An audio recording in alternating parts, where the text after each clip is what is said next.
Coming up on Mountain News this morning, inflation barely budged in July, mostly due to falling gas prices, providing some relief that tariffs are not broadly pushing up prices. And the U.S. Supreme Court is being asked to once again take up the issue of same-sex marriage and overturn a 10-year decision. Dedicated to Eastern and Southern Kentucky, this is WYMT Mountain News this morning.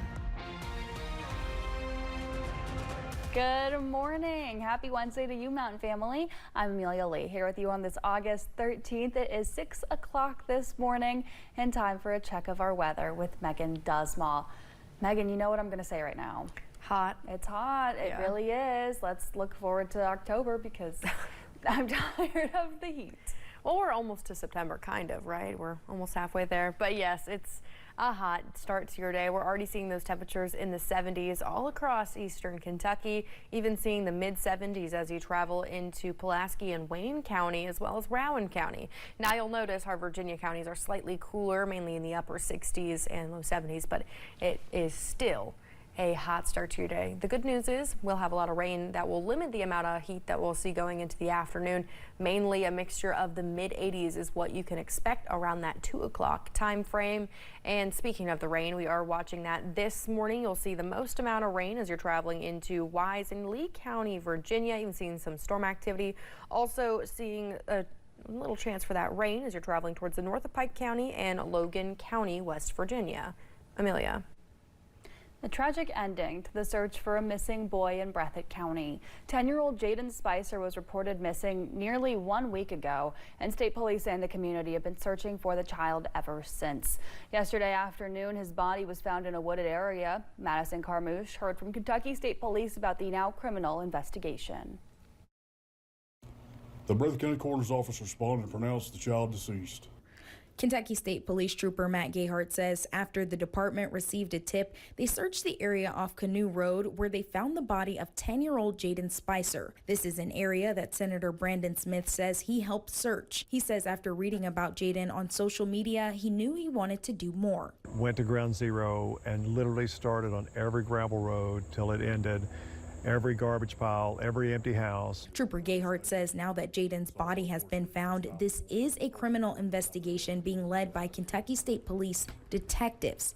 Smith says he hopes this helps people to realize how helpful police tips can be to an ongoing investigation. If you see something, don't hesitate. I mean, it can just be it could be an honest mistake, but I would report it and come forward like we saw an individual do in this case. Kentucky State Police Trooper Matt Gayhart confirmed that Jaden Spicer's mom, Felicia Gross, was arrested and taken to Kentucky River Regional Jail in Hazard on multiple charges, including manslaughter. I would like to assure the public that now, thanks to these guys, Jaden is now in good hands, and we're going to take care of him. Breathitt County Commonwealth's attorney Miranda King says the next step is to make sure there is justice for Jaden Spicer. Spicer's mother was also charged with abuse of a corpse, tampering with physical evidence, and falsely reporting an incident. It is our top priority to protect the integrity of this investigation and seek justice for Jaden. Jaden's body was taken to the state medical examiner's office in Frankfort for an autopsy. In Hazard, Madison Carmouche, WYMT Mountain News. A candlelight vigil in memory of Jaden is planned for this Saturday at 8:30 at Dothett Park in Jackson. Well, Jackson City School posted a tribute to Jaden on Facebook last night. It says students will be honoring his memory today by wearing his favorite colors, blue or red. You can find more coverage of this story on our website, WYMT.com. A Floyd County teen accused in a shooting incident might stay behind bars. A judge denied 19-year-old Weston Harris's request to reduce his $100,000 cash bond.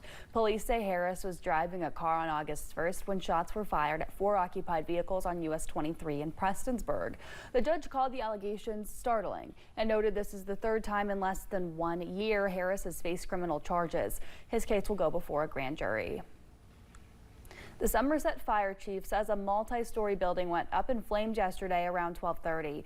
It was at the 300 block of West Mount Vernon Street. He says a dry cleaning business operates inside the building. No one was hurt. The fire department hasn't yet said what caused the fire. Fire crews in Somerset were also busy Monday responding to another fire. That fire broke out at a home on Speedway Drive. Crews responded to find smoke coming from the home. Firefighters pulled one person from the home. They were treated at the scene, then flown out to Louisville. No word on their condition. This morning, the White House is juggling major domestic and international issues. On one hand, surging federal troops into the nation's capital as part of the president's efforts to curb decreasing crime numbers. Meanwhile, the Trump administration is curbing expectations ahead of Friday's meeting between the president and Russian President Vladimir Putin, describing the meeting at a military base in Alaska as a listening session. The president has deep respect for all parties that are involved in this conflict and are trying to bring this conflict to an end. This is a listening exercise for the president. Look, only one party that's involved in this war is going to be present. Ukrainian President Volodymyr Zelensky says discussions to end the war must involve Ukraine and Europe, adding Ukraine will not concede territory to Moscow. He also warned Russia could be planning a new military offense.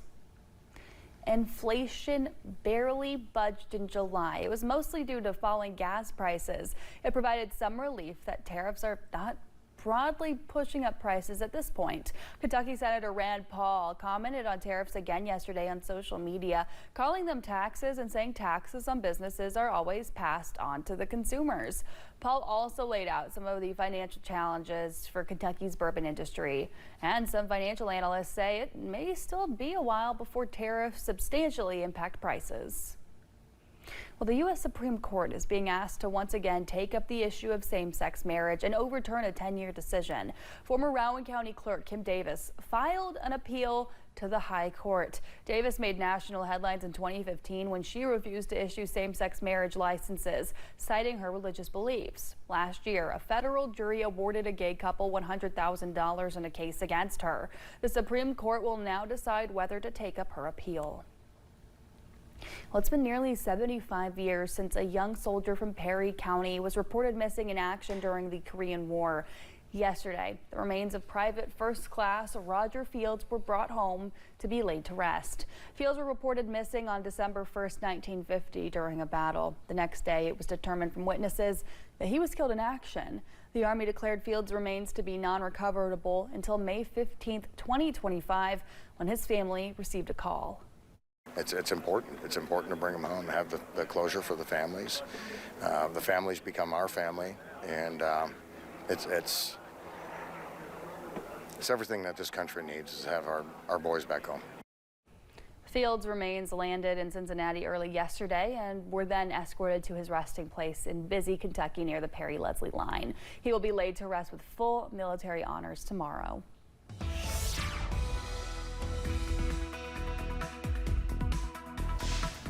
We're looking at a little bit of fog and rain this morning as you're heading out the door. Here's a look at what you can expect in terms of that visibility. Now, the lowest visibility will be around the general area that we are seeing that rain this morning. And speaking of, here's what we're seeing. The rain is heaviest as we're traveling into Wise County, Virginia, and we're starting to see some storm activity in that cell in Pike County, Kentucky. We'll continue to see these two systems move over the next couple of hours, and we'll see some more storm activity as we're heading into the afternoon and evening hours. Now, currently we're seeing those temperatures in the 70s, so a hot start to your day, and slightly cooler temperatures this afternoon as we're sitting around where you'd expect this time of year in the mid-80s. Amelia. Well, thanks so much for joining us on Mountain News this morning at 6:09. With school starting back, we talked to a district official about bullying and how there's no place for it in the classroom.